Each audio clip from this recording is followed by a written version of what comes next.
കുവൈറ്റിലെ NSS engineering college അലൂമിനി association സംഘടിപ്പിച്ച ശാസ്ത്രോത്സവ് 2010 തികച്ചും വ്യത്യസ്തത ഉളവാക്കുന്നതായിരുന്നു.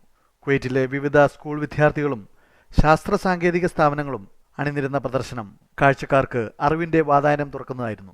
വെർച്വൽ റിയാലിറ്റി ശാസ്ത്രമേഖലയിലെ മുൻനിരക്കാരനായ അമേരിക്കയിലെ ബഫലോ യൂണിവേഴ്സിറ്റിയിലെ doctor T Keshavadas, Inter University for Astronomy and ആസ്ട്രോഫിസിക്സിലെ ഡോക്ടർ വിദുല മഹായസ്കാർ എന്നിവർ നയിച്ച പഠന ക്ലാസുകൾ ശ്രദ്ധേയമായിരുന്നു. Gulf University public relation manager Masood Al Kandari ഉദ്ഘാടനം നിർവഹിച്ച ചടങ്ങിൽ ഇന്ത്യൻ സ്ഥാനപതി അജയ് മൽഹോത്ര ആശംസകൾ അർപ്പിച്ചു.